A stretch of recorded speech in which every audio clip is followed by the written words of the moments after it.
And of course, we're joined by Professor John Stremlau to talk further to us on these developments. Prof, a very good afternoon to you. Thanks very much for agreeing to speak to us here on SABC News, sir. Thank you very much. Right, so we're seeing these developments playing out between Russia and Ukraine. Talk to us about the impact of this conflict or potential conflict on diplomatic relations of both countries. Well, the relations couldn't be worse. This is a throwback to the old Cold War era. Putin is behaving very much as the Russian ethnic nationalist. But I think that Biden has been very clever in making the intelligence from the U.S. transparent to all the European partners. And so they are on the same page on this. Also informed the public about what he was thinking and what he's doing. And he's also taken off the table the deployment, as your reporter said earlier, of U.S. troops or other troops, because Ukraine is not a NATO member and it doesn't seem to be likely to become a member. Recently, we heard the Namibian president asking for peace between, the two nations. And a lot of people asking the question, well, what's that got to do with Namibia? And maybe that's a good place to start in terms of your view on how this would in any way affect Africa, how this potential conflict could affect Africa. Well, it's already affected Africa, in my view, because of the opportunity costs. The European African Summit last week was dealing with climate change, with public health and COVID, with education and agriculture and fundamental issues such as the AU summit in Addis Ababa did 2 or 3 weeks ago.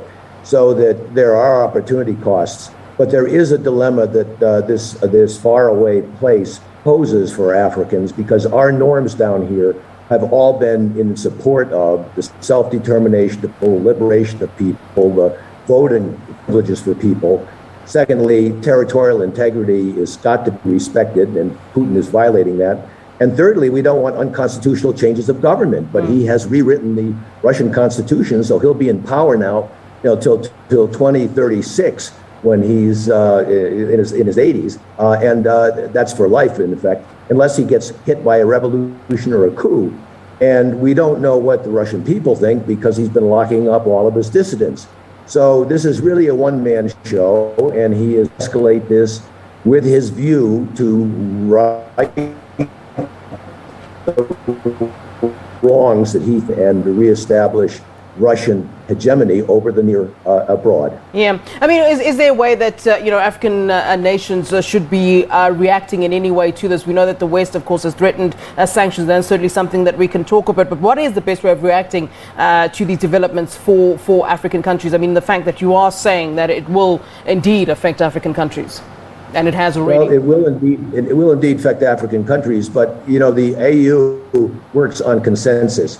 And there was no consensus about what to do. They didn't even say anything about Russia. There's a consensus on Black Lives Matters toward the United States, and the chair of the commission issued a statement when George Floyd was murdered, and that, because that's a special issue. They're divided on Israel. They're divided on other things. And so consequently, when the UN Security Council had a discussion of the Ukrainian thing, Kenya and Gabon voted against, abstained, and the one that voted for it was Ghana. So that there's no clear consensus view of Africa's position on this. And in the case of South Africa, of course, the old Soviet Union was much more helpful to the United States, which was allied with apartheid. So, and we don't know what kind of trade deals and nuclear deals have been going on between Russia and the Zuma administration, although they've now been frozen. So, it's a complicated picture, but it's an important picture for Africa, because we will get hit by the rising price of petrol, and that's already seen a spike. Yeah. President Putin is of the belief that, the West is using Ukraine. Putin has said that, if Ukraine does join NATO, it would serve as a direct threat to the security of Russia. Is there any chance indeed that, the West is using Ukraine to get to Russia in any way? Well, that's nonsense. The Ukrainians are not in any position to attack Russia. and haven't shown that inclination. What Putin is most fearful of is that they will ally themselves with the West, as did 14 NATO powers. That was a NATO ex-Soviet powers that joined NATO voluntarily.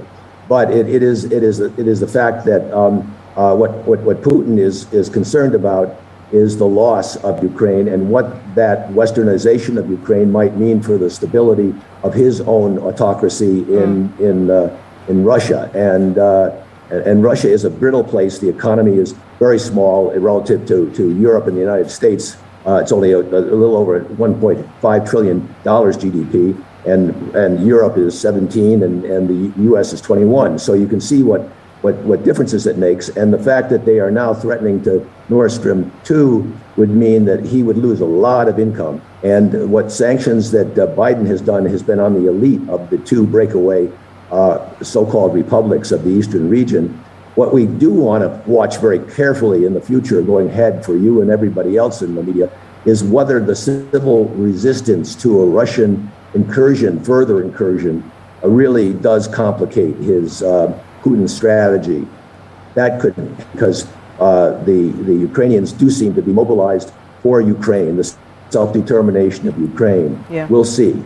All right, Prof, thanks very much for giving us your thoughts and analysis on the developments with regards to Russia and Ukraine. And we certainly will be chatting to you, hope, at a later stage as these developments do continue. Thank you, sir.